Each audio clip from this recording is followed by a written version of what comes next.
The moment I stepped into the planetarium, I felt a strange mixture of excitement and trepidation washing over me.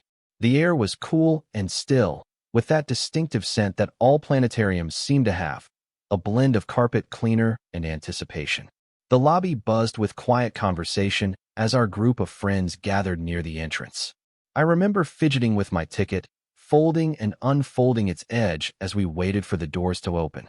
The soft blue lighting cast everyone in an otherworldly glow, as if we were already among the stars we had come to see. That's when I first noticed him, Alex, standing slightly apart from our mutual friends, his head tilted back as he studied the model solar system hanging from the ceiling. There was something captivating about his profile, the way his eyes seemed to drink in everything around him with genuine wonder. I had met him briefly before, a friend of a friend who had recently joined our social circle, but this was the first time I really saw him. The night sky has always been my refuge. When I was younger, struggling with who I was and where I fit in the world, I would sneak out to our backyard and lie on the grass, staring up at the vastness above. There's something profoundly comforting about the stars. They've witnessed countless human stories unfold beneath them, making my own questions and fears seem smaller, more manageable. The planetarium offered that same comfort, but in a controlled environment where the stars performed on command, where cosmic wonders were narrated and explained. Let me explain why this matters. For someone like me who grew up in a small town where being different meant being invisible, spaces like planetariums represented something profound. They were places where wonder was encouraged, where questioning was the point, and where the unfathomable became, for a brief moment, comprehensible. Perhaps that's why my heart beat a little faster as our group moved toward the entrance, and why I found myself maneuvering to walk near Alex as we filed into the domed theater. "First time here?" I asked, immediately regretting the banality of the question. Of course it was his first time. He had just moved to the city 3 weeks ago. He smiled, and I noticed a small dimple appear on his left cheek. "Yeah, but I've been to others. There's something magical about them, don't you think? Like stepping into another dimension." I nodded, relieved he hadn't dismissed my obvious question. "Exactly. It's like being suspended between science and fantasy." Our group found seats toward the middle of the theater, and through some combination of luck and subtle maneuvering on my part, Alex ended up beside me. The seats reclined back, positioning us to gaze up at the dome above. As the lights dimmed, I became acutely aware of his presence, the subtle scent of his cologne, the way his arm rested just centimeters from mine on our shared armrest. The show began with a dramatic sweep across our local night sky, the narrator's deep voice explaining the constellations visible from our city. I had seen this particular show before, but experiencing it next to someone seeing it for the first time gave it new life.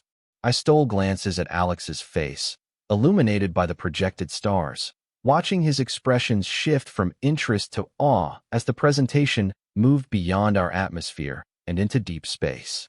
"That's Andromeda," he whispered, pointing as the galaxy appeared above us. "Did you know it's on a collision course with the Milky Way? In about 4 billion years, they'll merge into one massive galaxy." "4 billion years, huh?" I whispered back. "Guess we don't need to cancel any plans." He laughed softly, and I felt a ridiculous surge of pride at having amused him. Our shoulders brushed as he leaned closer to add, "The stars we're seeing now might not even exist anymore.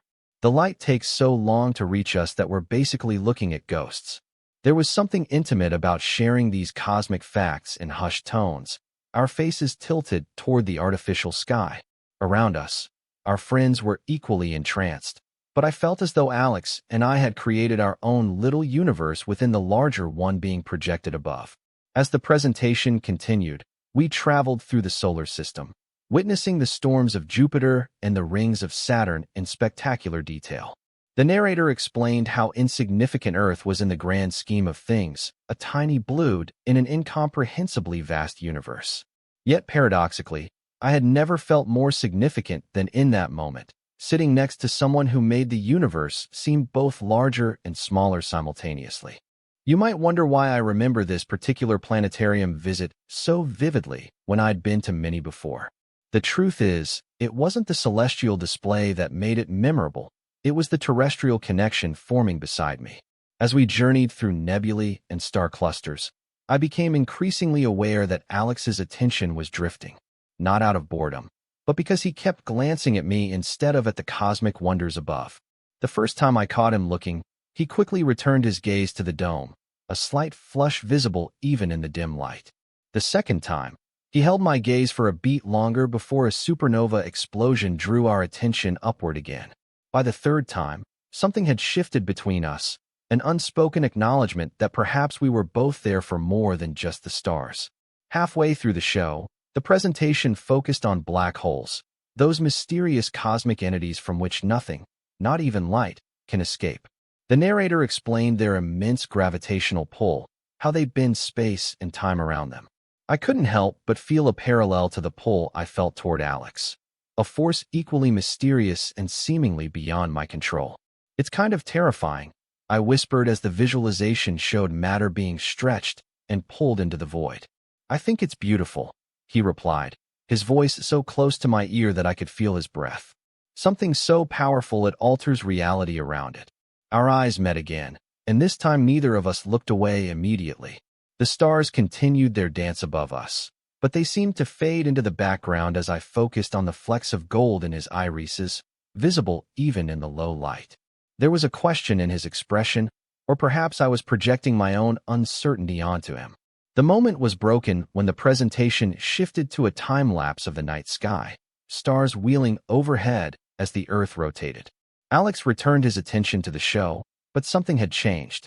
His arm now rested more firmly against mine, the contact deliberate rather than accidental. As we journeyed further into the cosmos, exploring distant galaxies and the theoretical edge of the observable universe, I found myself thinking about boundaries and distances. The stars above us were millions of light years apart, yet from our perspective, they appeared to form patterns and constellations. Similarly, people can seem far apart, different backgrounds, different experiences, yet still form meaningful connections that bridge those gaps. Let me share why this realization felt so profound in that moment. Growing up, I had always felt like I existed in a different solar system from everyone else. My thoughts, my feelings, especially my attraction to other boys, they all seemed to place me in orbit around a different sun. But sitting there in the planetarium, I wondered if perhaps those differences weren't as vast as I had imagined. Maybe, like the stars forming constellations despite their actual distances, human connections could transcend the spaces between us. The presentation was nearing its conclusion, the narrator's voice guiding us back toward Earth after our cosmic journey. The stars began to fade from the dome, simulating the approach of dawn. It was during this transition, as the last stars disappeared and before the house lights came up, that I felt Alex's pinky finger deliberately hook around mine in the darkness. It was such a small gesture, plausibly deniable if I pulled away, yet it sent electricity through me. In that liminal space between the cosmic show and reality, with the stars fading above us, but his eyes still bright on mine, I took the risk and fully clasped his hand. His fingers interlaced with mine immediately, as if he had been waiting for this confirmation. "Stay after," he whispered, so quietly I almost missed it. I nodded, my heart pounding so loudly I was certain everyone around us could hear it. The house lights began to gradually brighten, and we casually separated our hands, though the ghost of his touch lingered on my skin. Our friends started stretching and commenting on the show, completely unaware of the seismic shift that had just occurred between Alex and me. As everyone filed out, discussing dinner plans, we managed to hang back, pretending to be deeply interested in a display about exoplanets. I watched our friends disappear through the exit doors before turning to Alex, suddenly unsure what to say now that we were alone. "So," he began, a slight nervousness in his voice that I found endearing. "I've been wanting to talk to you properly since we met at Jamie's party, but it never seemed like the right moment." "And a planetarium seemed like the right moment?" I asked, a smile tugging at my lips. He laughed, running a hand through his hair. "Actually, yes. Something about seeing the universe with someone tells you a lot about them. The way you watched everything with this mix of scientific curiosity and pure wonder. It was captivating. I felt warmth spread across my cheeks. I was actually watching you watch the stars more than I was watching them myself." "I noticed," he said, his confidence returning. "That's why I kept looking back at you. The stars were fading up there, but something was getting brighter between us. At least, that's what it felt like to me." There's something powerful about having your feelings articulated by someone else, especially when you've spent so long keeping them contained. In that moment, standing beneath the now empty dome with the ambient lights creating a soft glow around us, I felt a barrier within me dissolve. I felt it too, I admitted. I've felt it since we first met. He stepped closer, and I was struck again by how his presence seemed to alter the space around him, like those black holes we had just learned about. "Can I ask you something personal?" he asked. I nodded, though my throat felt suddenly dry. "Are you out?" "To your friends, I mean." "Because I am. And I want to be clear about who I am and what this might be between us." The directness of his question caught me off guard, but I appreciated it. "Yes, to friends. Not to family yet. It's complicated with them." He nodded understanding. "No pressure or timeline. Everyone's journey is different." He paused, then added with a smile, "But I'd like to be part of yours, if you're interested." The planetarium around us seemed to expand and contract simultaneously. Here was this person, this virtual stranger who somehow didn't feel strange at all, offering a connection I had been seeking without fully realizing it. "I am," I said simply. "Interested, I mean." His smile widened, creating that dimple I had noticed earlier. "Good. Because I think we might have something cosmic here." We both laughed at the cheesy line, the tension breaking as we moved toward the exit together. Outside, the real night sky was visible through the glass doors of the building. Not as spectacular as the enhanced version we had just witnessed inside, but authentic in its distant twinkling. "Do you want to grab coffee?" he asked. "Or is that too conventional after sharing the universe together?" "Coffee sounds perfect," I replied, "though I don't think anything will seem conventional after tonight." As we stepped outside into the cool evening air, I felt as though I was seeing the world through new eyes. The actual stars above us were partially obscured by city lights, but they were there, constant, ancient, witnessing yet another human connection forming beneath their distant gaze. The weeks that followed that night at the planetarium unfolded like a new constellation being mapped in my life. Alex and I met for coffee, then dinner, then hiking trips where we could see the real stars away from city lights. Each encounter revealed more layers to him. His passion for environmental science, his close relationship with his younger sister, his terrible but endearing singing voice that he only deployed when he was truly comfortable with someone. I found myself sharing parts of myself I had kept carefully guarded, my poetry that no one else had read, my fears about coming out to my traditional family, my dreams of someday working in astronomy education. There was something about him that made vulnerability feel less like exposure and more like freedom. Our friends noticed the shift in our relationship, of course. Some had suspected it from the beginning, apparently catching those glances we thought were so subtle in the planetarium. Others were surprised but supportive, and I was grateful for the ease with which our new status was accepted within our social circle.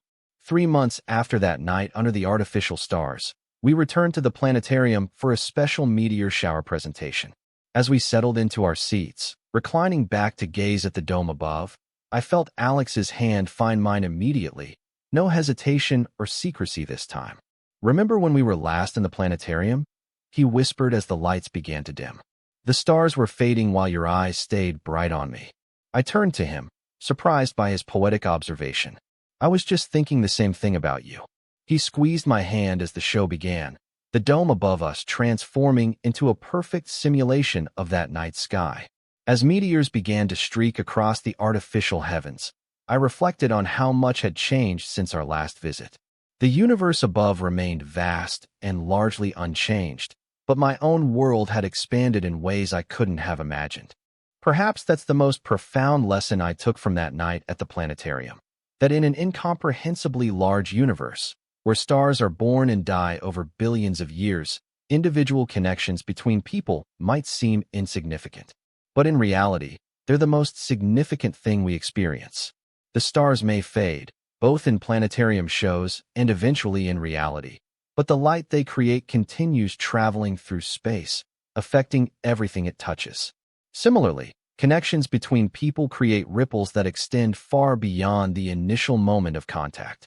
That night under the fading stars, with Alex's eyes bright on me, was just the beginning of a journey that would change both our orbits permanently. As we left the planetarium that second time, hand in hand beneath the actual night sky, I looked up at the real stars, distant, ancient, and somehow more meaningful now that I had someone to share them with. The universe remained as vast and mysterious as ever, but it no longer felt like a place where I was lost among the stars. Instead, it felt like home, with constellations of connection mapping out a path I was finally ready to follow. And isn't that what we're all searching for, in the end? Not just to understand our place in the cosmos, but to find someone whose eyes stay bright on us even when all other lights fade. Someone who sees us clearly, even in the darkness. Someone who makes us feel less alone in this vast, beautiful universe. The stars above us may be ghosts, their light reaching us long after they've changed or even died. But the connection between two people, when it's real and true, is immediate and alive. A force as powerful as gravity, bending space and time around it, creating a universe all its own. Total _char_count, 17,254.